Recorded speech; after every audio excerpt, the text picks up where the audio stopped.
the 20 ships that started a war. In 499 BC, the Greek cities of Ionia, along the western coast of modern Turkey, rose in rebellion against Persia and sent word to mainland Greece asking for help. Athens responded by sending 20 ships, a token force, almost an afterthought. But those ships helped burn Sardis, the Persian capital in Asia Minor, and that changed everything. King Darius I of Persia was furious, and according to Herodotus, he appointed a slave whose only job was to repeat 3 times before every dinner, "Master, remember the Athenians."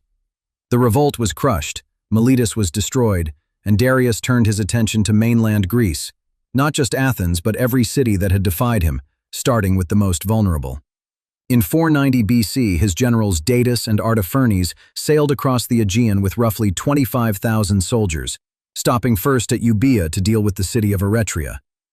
Eretria had also sent ships to support the Ionian revolt, 5 of them, and Darius had not forgotten. The city was betrayed from within, burned, its entire population enslaved. The fleet then sailed south to Marathon, a flat coastal plain 26 miles from Athens, chosen because its terrain allowed full deployment of the Persian cavalry against Greek infantry. Accompanying the fleet was Hippias, the former tyrant of Athens whom democracy had expelled, who hoped a Persian victory would restore him to power and knew exactly where to land. Athens now faced the same choice every Greek city had faced: submit and survive like most, or fight and face what happened to Eretria, and the assembly voted to fight. The empire that thought Greece was an afterthought. In 490 BC, the Persian Empire stretched from the Aegean coast in the west to the Indus River in the east. 40 million people under one ruler, the largest empire the world had ever seen. It collected taxes from 20 distinct satrapies, provinces each larger than most kingdoms, administered in 3 languages across terrain that took months to cross on the fastest horse available. Persepolis alone, the ceremonial capital Darius was still building, received delegations from 30 nations, its staircases carved with tribute-bearers from every corner of the known world. Athens in 490 BC had a population of roughly 30,000 citizens, a small coastal city producing olive oil and silver, sitting on the far western edge of Persian administrative awareness. The Persian army at Marathon included immortals, elite infantry who had never lost a campaign, Saka horsemen from the Central Asian steppe, and archers whose range exceeded any Greek weapon. Every Greek city Persia had approached before Marathon had made the same calculation. The empire was simply too large, too experienced, and too patient to resist, and most had submitted without a fight. Darius had sent heralds to Athens and Sparta, demanding earth and water, the Persian symbol of submission, and both cities had executed the heralds rather than delivering an answer. This was not courage alone. It was the calculation of men who understood that submission meant the end of their assembly, their courts, their right to choose their own commanders and their own wars. The general who had fought for Persia. The man Athens needed to command its army was not an obvious choice. Miltiades had served under Persian authority for years and understood its military from the inside rather than legend. He had governed the Chersonese, the peninsula controlling the Black Sea entrance, as a Persian client, watching their tactics at close range for a decade before defecting during the revolt. He fled to Athens, was put on trial, was acquitted, and elected one of 10 generals for 490 BC, a man with enemies across the city and a very specific plan. The Athenian command structure created real military problems. 10 generals each commanded for 1 day in rotation, making unified strategy nearly impossible without extraordinary consensus among men who often disagreed sharply. The vote on whether to march and fight at Marathon tied at 5-5, and the deciding vote was cast not by a general, but by the Civil War archon Callimachus. 4 generals ceded their rotation days to Miltiades, giving him effective control for the days that mattered, and Miltiades, who understood Persian tactics, already knew what he was going to do. He chose a position in the foothills where marsh and mountain protected both flanks from cavalry, forcing engagement on terms where Greek hoplites, not Persian horsemen, would decide the outcome. For days, the armies watched each other across the plain, the Greeks waiting for the cavalry to be absent, the Persians waiting for a signal that betrayal inside Athens was ready. Then before dawn, Greek scouts reported the Persian cavalry was not in its usual position. The window Miltiades had been waiting for had opened, and he gave the order to attack. What a phalanx actually was.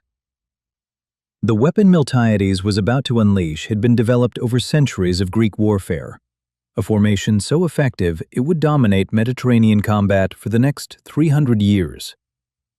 The Aspis shield was not held in front of the body, it was held to the left, its right edge protecting the man beside you, meaning every soldier in the line depended on his neighbor's shield for survival. This created a structural problem on the right flank. The rightmost soldier had no neighbor to cover his unshielded side, which is why the strongest and most trusted men always held the right wing. The Aspis itself weighed roughly 15 pounds, convex in shape so that incoming spear thrusts deflected outward rather than transferring full impact, carried on the forearm, not the hand, for stability.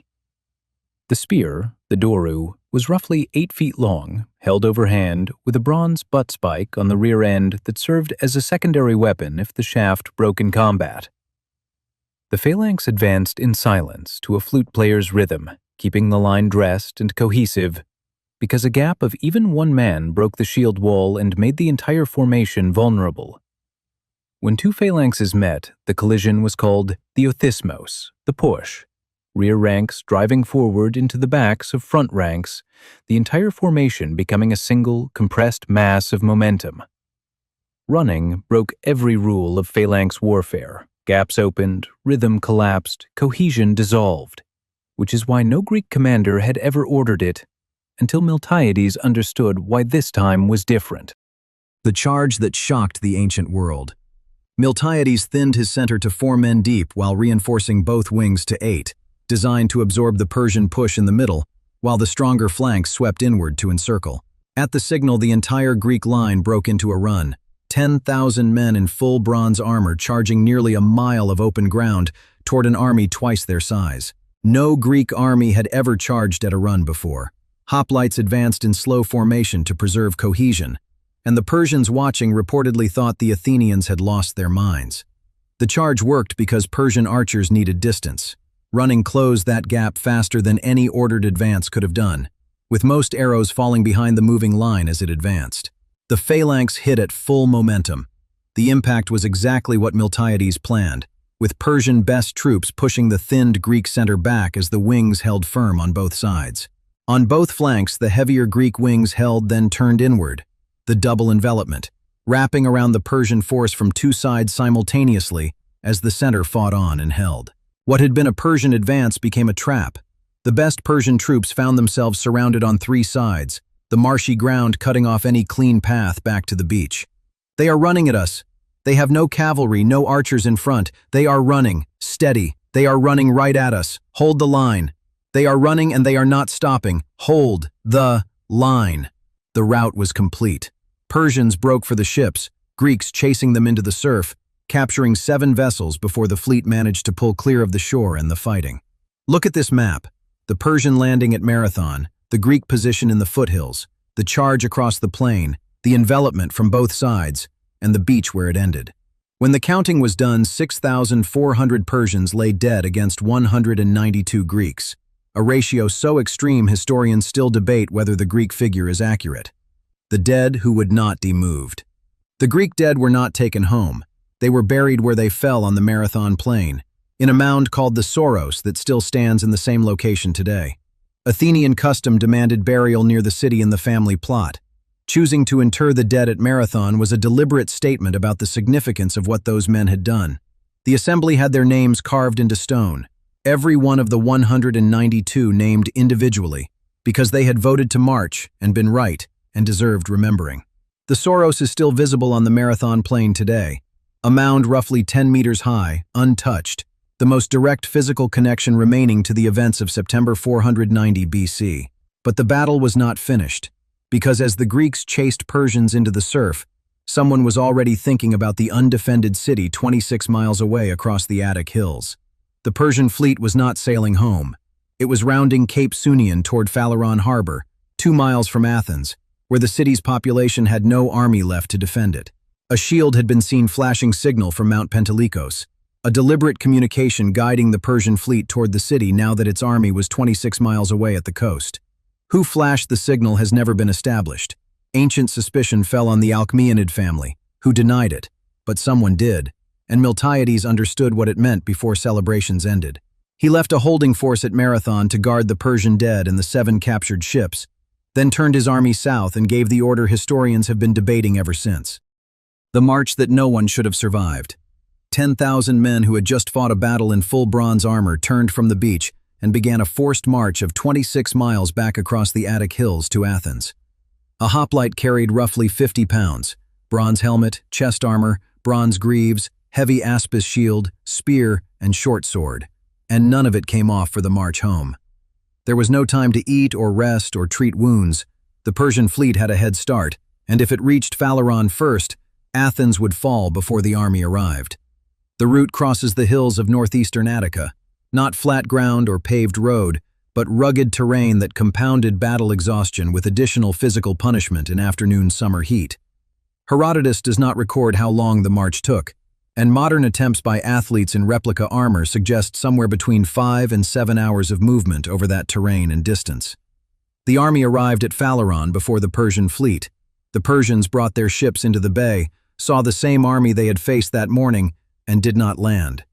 Herodotus and Artaphernes looked at the Greek hoplites on the heights above the beach, calculated the odds of a second engagement that same day, and turned the fleet for Asia. The Spartans arrived 2 days later, delayed by a religious festival requiring they wait for the full moon, marched to Marathon, inspected the Persian dead, and went home.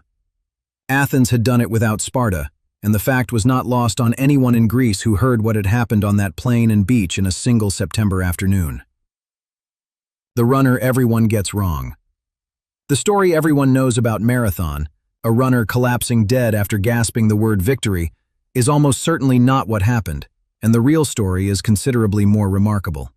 Herodotus, our primary source, does not mention this runner at all. The account first appears in Plutarch, writing 600 years after the battle, long after legend had replaced memory. What Herodotus describes is Pheidippides running before the battle, covering approximately 150 miles from Athens to Sparta in roughly 2 days to beg for military assistance. This feat is replicated by modern ultramarathon athletes who run the same route annually in what is called the Spartathlon, considered among the most demanding endurance events on Earth today. The modern marathon was created at the first revival of the Olympic Games in Athens in 1896, its distance set to approximate the route from Marathon to Athens, commemorating the battle. That first modern marathon was won by a Greek shepherd named Spiridon Louis, who trained by running alongside his mule delivering water from the mountains to Athens. The committee found this fitting. The distance was not standardized at 26.2 miles until the 1908 London Olympics, when the course was extended so the finish could be placed in front of the royal box. What the race actually commemorates is not one man's legendary run, but the endurance of 10,000 citizens who fought a battle, then marched 26 miles in armor to save their city. The buried 192 did not think of themselves as heroes of endurance. They were citizens who voted in the assembly and did what their vote had required of them. What the victory actually meant. Marathon was not the end of the Persian threat. Darius spent the next 3 years planning a second invasion, only his death in 486 BC preventing him from leading it personally. That second invasion came under Xerxes in 480 BC, with an army that made the force at Marathon look like a scouting party, and it produced Thermopylae, Salamis, and Plataea. But Marathon mattered beyond strategy. It proved for the first time that Persian infantry could be beaten in open battle by citizen soldiers who had trained themselves and voted to fight. The psychological impact on Athens was enormous. A city of silversmiths and potters and merchants had faced the most powerful empire on earth, and won without help from anyone else. The Athenian soldier who fought at Marathon, called a marathonomachos, a marathon fighter, became a title of honor that outlasted the century, invoked by politicians and parents for generations afterward. Miltiades did not enjoy his victory long. He led a failed expedition to Paros afterward, was prosecuted for incompetence, convicted, fined 50 talents he could not pay, and died in prison. Democracy was often ungrateful, and the man who saved it discovered saving a democracy does not protect you from one. But the system he preserved produced everything Athens is remembered for. Look at this map.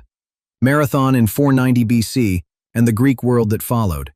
Philosophy, mathematics, drama, democracy itself, all contingent on what 10,000 men did that afternoon. The burial mound at Marathon still rises from the plain where it was built. 192 citizens voted to fight, did not come home, and the rest changed history. And the empire that sent the fleet to Marathon returned a decade later with far more, producing Thermopylae, Salamis, and Plataea. And that story is the previous episode. The city that was born twice. Athenian democracy was not ancient in 490 BC. It was exactly 20 years old, introduced by Cleisthenes in 508 BC, still fragile enough that a single Persian victory could have erased it permanently. Before Cleisthenes, Athens had been ruled by tyrants for decades, Pisistratus and then his sons, and the democracy that replaced them had survived fewer than 2 decades before Marathon tested it. The decision to fight at Marathon was itself a product of democracy. A committee of 10 generals, a casting vote by a civil official, citizens in assembly. No king made this choice, ordinary men did. Had Persia won at Marathon, Hippias would have been restored as tyrant, the democracy dismantled, the assembly dissolved, the experiment in self-government ended before it had produced a single generation. The generation that fought at Marathon produced Aeschylus, who was there as a soldier. He considered it the defining event of his life and requested it be written on his tombstone, not his plays. The silver mines at Laurion, discovered in 483 BC, were voted by the Athenian assembly to fund a fleet rather than be distributed as citizen dividends, a decision that produced the navy that won at Salamis. Marathon gave Athens the confidence to make that vote. A city that had never beaten Persia would not have trusted itself to build a fleet and face them again. Victory created the belief that made the next victory possible.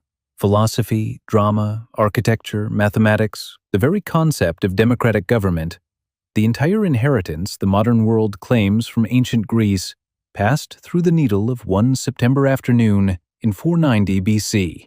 And the empire that sent the fleet to Marathon returned a decade later with far more, producing Thermopylae, Salamis, and Plataea,